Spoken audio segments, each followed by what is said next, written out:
guys, and welcome back to the channel Held Dominance. Anthony here. Please remember to like and subscribe, and also click that notification bell if you're enjoying what you're seeing and if you want to see more.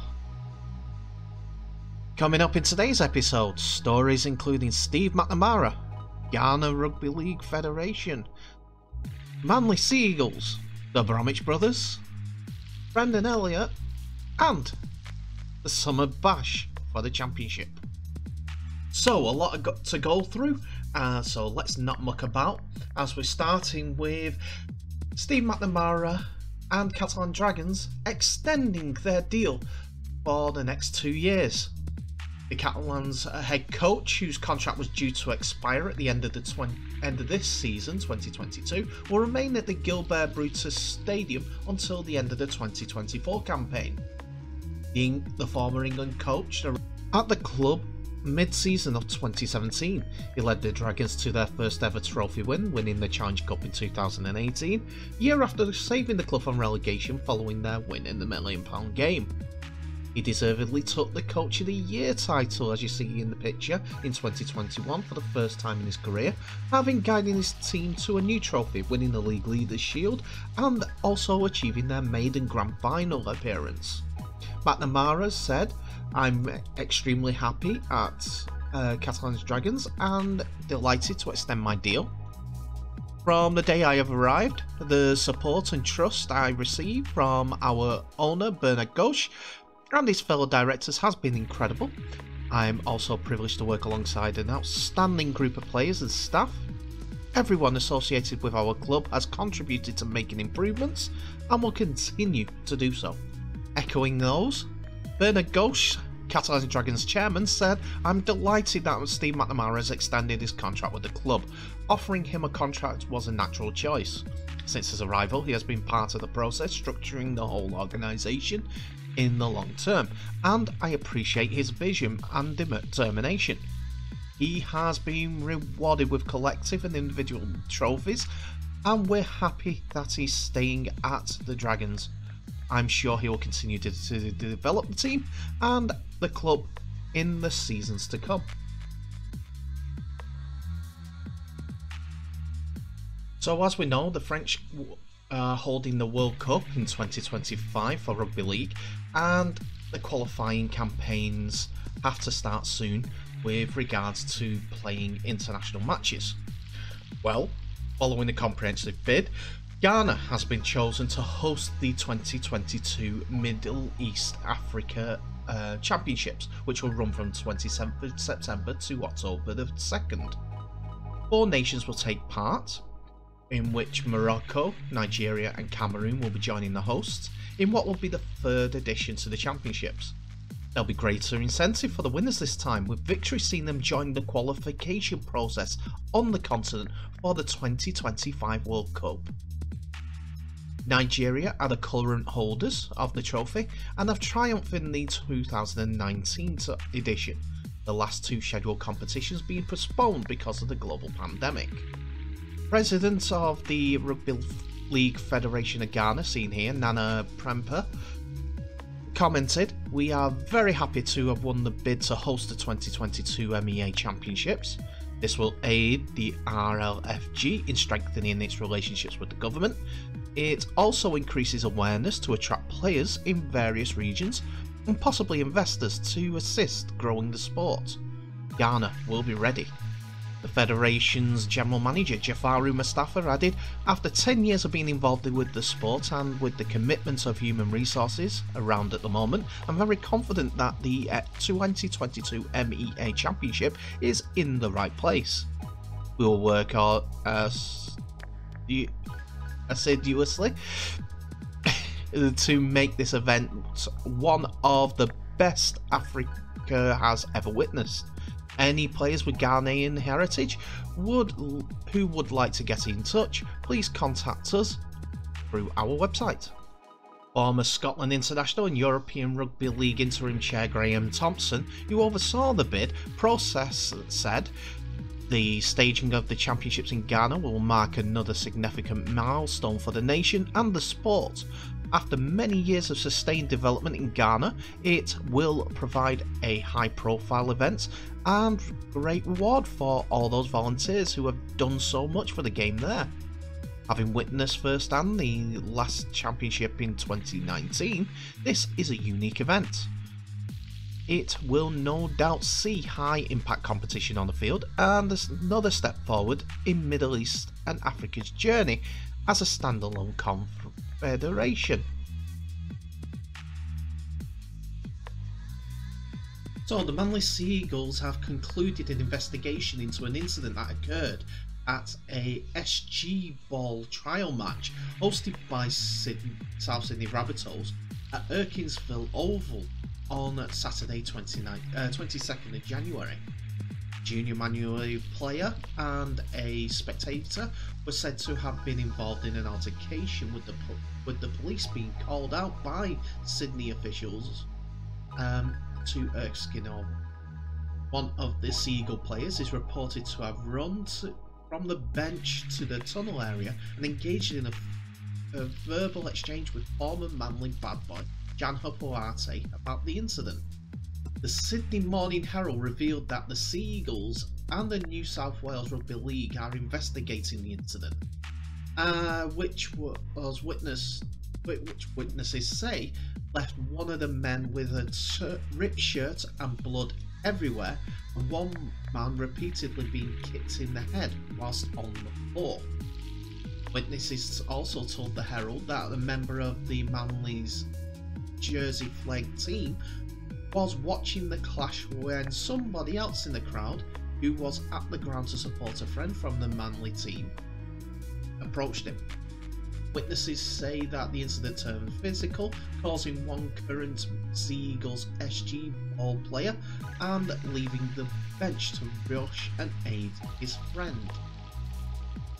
In a statement on their website, the club said that they would like to thank South and the New South Wales Rugby League for their assistance in cooperation with the investigation.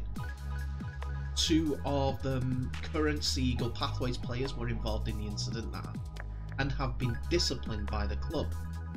Whilst he did not instigate or provoke the altercation, Jersey flag player Sui Fortu has received a formal reprimand for his role in the incident. Another SG Ball player, James Manalalu, left the reserve bench to become verbally involved in the incident. His actions were unacceptable and the club imposed suspensions, while resulting in Malu Ulu being unavailable to play until round 3 of the 2022 SG Ball competition. It is a privilege to play the game of rugby league, and it comes with the obligations of maintaining appropriate standards of behaviour, said Manly CEO Stephen Humphries. We will continue to work with all our players and remind them of their responsibilities in meeting their expected standards, even when they are confronted with difficult circumstances. Short update, John Hapuate has been issued a breach notice by the New South Wales Rugby League for unauthorised entry to the field of play after a brawl erupted during an SG Ball play trial game on Saturday. After an investigation, former player Henry Elliott was named by the New South Wales Rugby League as the aggressor in the fight that erupted with a fellow spectator during the clash between South Sydney and Manly at Erskine Oval. Lacey is not currently registered within New South Wales, but faces a ban from being registered should he seek it in all competitions for the season. So, in what's supposedly another rumour for another player going in to the Dolphins from Melbourne Storm, it is speculated that Jesse Bromwich's brother Kenny is expected to sign for the Dolphins ahead of the 2023 season. Kenny left, seen here with his older brother in action for Melbourne Storm, has also been a one-club man during his career, playing 192 games for the Melbourne Storm and scoring 25 tries. He's played for the New Zealand Warriors as well, New Zealand international team 10 times, as well as the Maori All-Stars twice. All since debuting in 2013, and was part of the grand final winning sides of 2017 and 2020, respectively. But if the Dolphins can land this signature, it would be a major blow in the transfer market for the soon-to-be NRL rivals, following the transfer of Jesse as well as Mark Nichols from South Sydney Rabbitohs. The deal will run for 2 years, which will see Kenny Bromwich remain at Redcliffe for at least 2023 and 2024 seasons, Fox Sports have revealed. They have tried and failed to sign Melbourne hooker Brandon Smith, as well as Newcastle Knights Kalen Ponga, but this week landed their first genuine marquee signing with Jesse Bromwich in their last signing. It's an interesting one.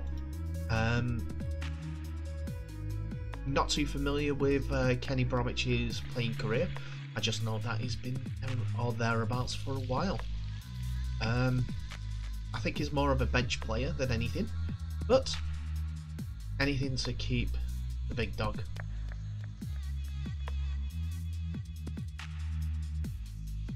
So the North Queensland Cowboys have added some depth to their backline as they have agreed a 1-year deal with outside back Brandon Elliott for the 2022 season. Elliott has played in 66 games over the course of 7 seasons for the Roosters, Knights, Titans and Seagulls, and the 28-year-old spent 2021 in the UK Super League with Leigh Centurions, scoring 3 tries in 11 games. Elliott is regarded one of the most versatile outside backs in rugby league and has split his time in the NRL almost evenly between fullback, wing and centre during his career. We are delighted, thrilled to sign a player of Brendan's experience and character so late into pre-season, Cowboys General Manager of Football Michael Luck said. Brendan adds genuine experience, depth, competition to our outside backs, which is valuable in any season, but amplified in 2022 with the uncertainty the COVID-19 pandemic could have on players' availability during the year. Elliott will join his new side in training sometime this week, but his career started at the Sydney Roosters, playing 14 games, Newcastle Knights, 23 games after a move in 2016.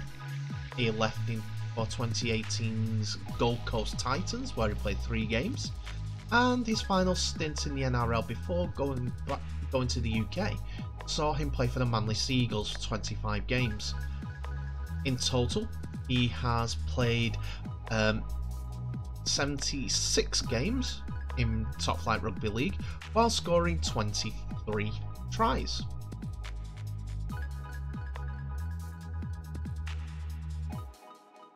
So, in what has been a full episode of stories, we conclude on the Summer Bash. The Summer Bash is the Championship's equivalent to the Betfred Super League's Magic Weekend, and it returns for the first time in 3 years in 2022. Beginning on Saturday, July the 30th,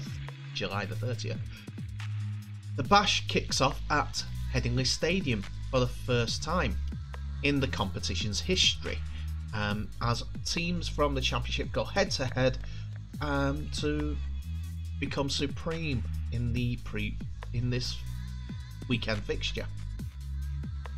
A full round of 7 fixtures will be played across the weekend. A 27th round for the 2022 Betfred Championship season, as well as in addition to the home and away programmes, which will add intrigue by the extra element of battle for places in the top 6, which will determine promotion to the 2023 Betfred Super League. Tickets go on sale Monday the 31st of January at 9 AM with day and weekend tickets options available. Season ticket holders of championship teams can buy directly from their club and receive 50% off their ticket prices, with a number of limited tickets going for full price also available from the central sales at rugby-league.com. The move comes after years of having Bloomfield Road as in Blackpool as the host venue for the Summer Bash. After so many years, it's decided that since 2015 they're going to move location. With 14 teams involved, there will be 7 games over 2 days, 4 on Saturday, 3 on the Sunday, which culminates in Newcastle Thunder facing York City Knights in the last game of the day. Here are the full fixtures for the event. Saturday, July the 30th, sees London Broncos open up the event against the Sheffield Eagles. Then local Yorkshire rivals Batley Bulldogs play Dewsbury Rams, and then it's more local Yorkshire rivalry with Bradford Bulls playing Halifax Panthers. Featherstone Rovers, who are one of the favourites to go up this year, face the Lee Centurions, another one of the favourites.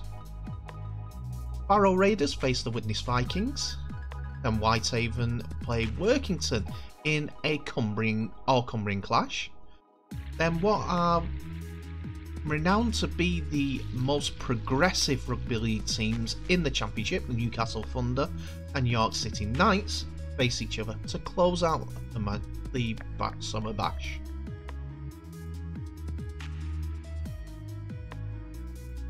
And that's it, ladies and gentlemen, for another episode. Thank you so much for watching. Please remember to like, subscribe and share this video worldwide so that we can get the word out for Rugby League, and also click that notification bell for any updates that may be coming your way. Tell me what your thoughts are on the stories today. There's an awful lot to go through, so please have a look, listen, be calm. It's all good information. My favourite story of the day, the Bromwiches going to the Dolphins. Not sure, but I think that they're all got merit. Let me think. I've got to say it's the MEAs going to Ghana, being hosted there for the first time, and it's got incentive to play against other teams outside of the continent to qualify for the World Cup. It'll be a tough ask for whoever wins it, but it's an added incentive. World travel. Anyway, thank you for watching. Please remember to share the video. But in the meantime, stay safe, all the best, and I'll see you in the next one.